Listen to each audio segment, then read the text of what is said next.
Kevin Durant tied his career high in assists last night with 16 against the Houston Rockets.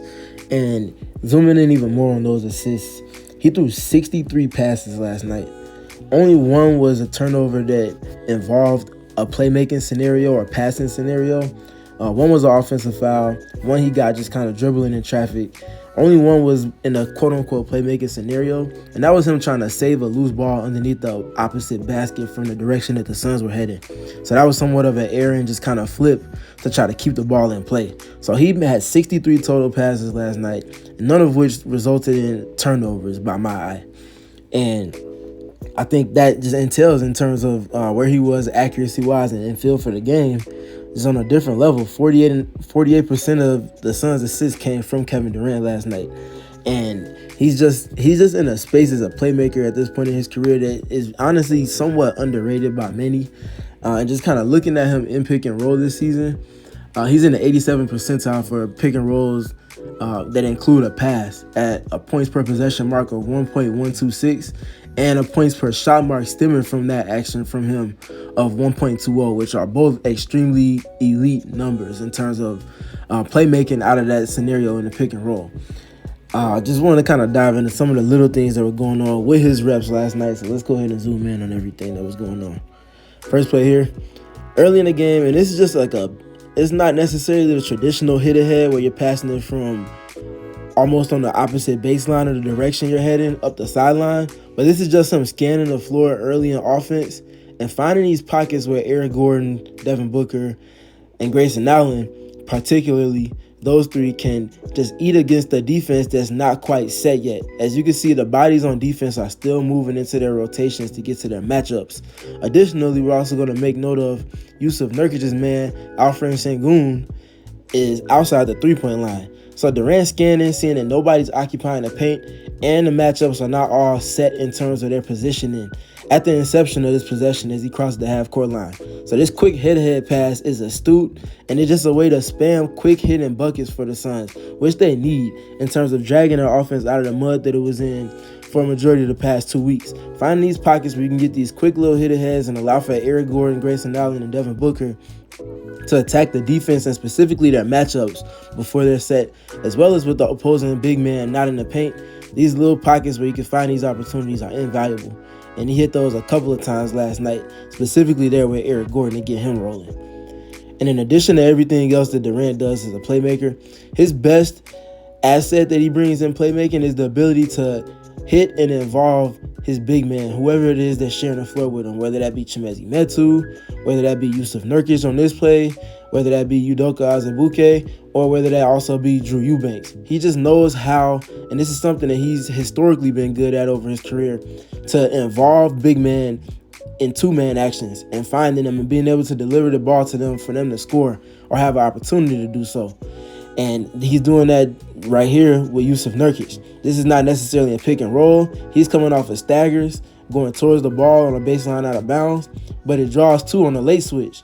And he's able to just hit Nurkic in a timely manner with a pass that only he can catch right here. And look at the accuracy as Sengun tries to deflect it. This accuracy just can't go without being spoken on. And where his Nurkic in addition to that. Now, Nurkic has to continue to make sure he keeps the ball high. He has this bad habit of bringing it low. And Fred VanVleet oftentimes is able to deflect these and get steals. Nonetheless, he gets away with it here, and he's able to finish with emphasis. And then here's another rep looking at Durant. This time is going to be coming from sideline out of bounds. They're getting into their pet action, and they get the handoff to him, and notice the spacing, and notice who's on the floor with him here. It's no longer one of the traditional bigs. It's Chimezie Metu. And in addition to that, look at the Suns spacing, specifically on the strong side of the floor. It's Eric Gordon involved. So what they're doing here, what they customarily do off of these sideline out of bounds actions, is manipulate spacing, but also manipulate the matchups. Knowing that it's going to be a single side tag here as he goes towards the two-side and pick and roll, we're going to see, obviously, extra help being brought into the mix because he's going to see some sort of attention at the level of the screen, regardless of the defensive personnel. And he sees Sengun just up the touch, a quick, maybe step and a half flat show. So nothing over aggressive, but enough that's going to warrant some low help and a bit of a low rotation from the low man. That's exactly what he sees here. And look at the timing at which he makes this pass. In addition to Eric Gordon slightly lifting up, I'm going to pause it as Durant goes to make the pass. Now look at where Eric Gordon's man is in terms of weight distribution, but in terms of where he's leaning towards and where the ball is ultimately going to go to, which is Eric Gordon outside the three-point line. The timing of this pass from Durant is perfect. This is elite playmaking. This is elite feel for the game and scanning of the floor and understanding how to use the chess pieces on the board in any given scenario on offense. Here's Eric Gordon on the quick shake-up, and that's 3. And now here's a context that he obviously spends a lot of time in as well. We're going to make note of him being on the side of the floor where his weak hand is the one that's the one that's closest to the sideline. So that's all going to kind of play into what we ultimately see, which is him hitting this 45 pass on the skip in between the rotations from the Houston Rockets. And this is a great job on the stampede from Nasir Little, something that he's extremely good at in terms of not necessarily spacing to shoot, but spacing to get driving opportunities and generate more exertion and energy downhill. But looking at this pass from Durant, obviously the timing, but the fact that, like I mentioned, his outside hand, his free hand is the one that's his weak hand, his left hand. This pass is not easy. This is a long distance pass that he's making, obviously with a contest coming on the double from the top side. Just being able to even get this pass off timing-wise is one thing. For it to actually get there is a whole different dynamic. And he's able to get it there with some pace. And is able to beat that second and third rotation here, coming from the weak side here. And they were able to see Nasir Little on the stampede get an impressive and emphatic finish +1. And then here back in pick and roll, notice the spacing right away. This is the Suns in small ball. And we're going to see, look at where Devin Booker is spaced, 1 pass away. Look at where Eric Gordon is spaced at the bottom right side of the corner here of the screen. And then you're going to see Grayson Allen, top right side, on the opposite side of the floor on the second side. This is ultimate optimized spacing from the Suns. Durant and his pickup point. We're going to mention the pickup point of where he's being guarded at from Jae'Sean Tate. And how all of that just allows for the Suns to manipulate more space on the floor, forcing the defense to cover more real estate within their rotations. Solid job here. This is Azubuike that's here in. Solid job from him setting the screen. And look at the optimized space around it. This is, again, another single side tag being manipulated from the Suns within their spacing process and their pick and roll process. That's going to see, as we see Jabari Smith Jr. stepping in off of Eric Gordon as the low man. He's taking 2, 3, 4 steps. He's got 1 foot in the paint. That's the indicator for Kevin Durant to make this pass on the backside to Eric Gordon as he shakes up again from the corner. And this is the Suns again executing within and manipulating a single side tag. Eric Gordon's going to be wide open for this three-pointer. And his release is just far too quick for a single side tag to get there quick enough. And then we're going to see they're getting back into their sideline out of bounds action here. I want to make note of this exchange on the second side of the floor here between Devin Booker and Eric Gordon, just to get the defensive principles rotating in terms of who's doing what within the defensive stand here for the Houston Rockets. And then we're going to also make note of this drive from Kevin Durant. On the season, he's averaging 10.7 drives per game. That is, for as long as Second Spectrum's been tracking that data, the most drives he's seen over the course of his career on a per-game basis. And his first time going north of 10 at 10.7, like I mentioned, at this juncture of the season. He's able to generate a drive here. And look at what it does to the defense as I pause it. All 5 Houston Rockets are in the paint. That is a different type of gravity. And in addition to that, it's one thing to be able to attract attention. It's another thing to be able to play make off of that. And to do so in an opportunity to create scoring chances for your teammates and not just aimlessly or wildly throwing the ball around the floor. Durant is going to hit Eric Gordon right between the eyes on this catch. He's able to look down and check his feet to make sure he's behind the three-point line. And again, because his release is so quick and because of all the attention garnered from Durant on this play, on this drive, he doesn't have to worry about any closeout really.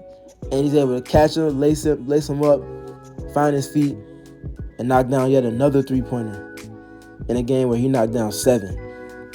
And then here's going to be a spread pick and roll rep. Again, we see the way the spacing is set up. We got another single side tag that can be created if he gets into it going towards the 2 side. Ultimately, he's going to end up hitting Houstoj Nurkic here. But we're going to look at the delivery on this pass again. and look at the details. So as he gets into the rhythm, uses the screen, look at the fake low to ultimately pass high. This is all fundamental. It gets just enough of a reaction out of Şengün to ultimately enable this pass over the top to where he can't get a pass and get a read or a beat on it.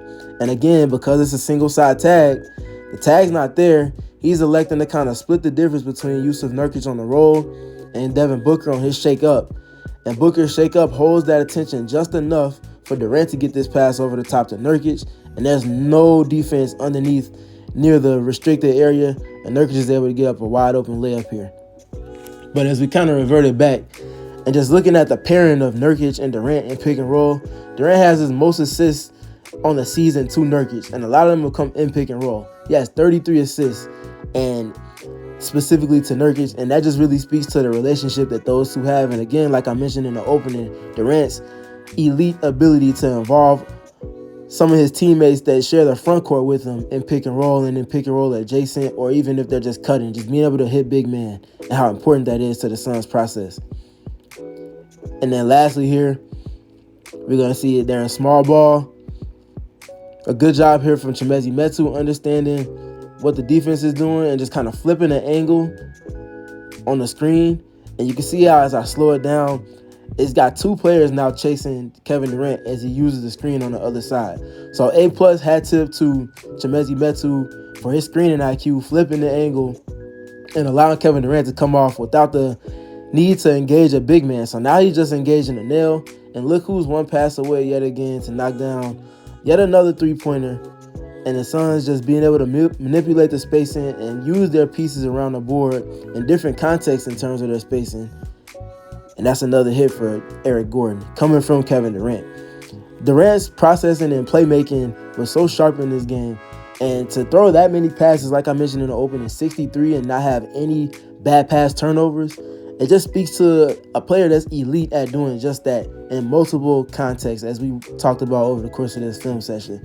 The Suns are going to need Durant to stay in this space in terms of efficiency with his passing and when he generally has the ball in his hands, as when he does so, the points per possession mark for the Suns go astronomically through the roof, especially with the lineups that they feature him in. And that's the space that they need this offense operating in as they go forward.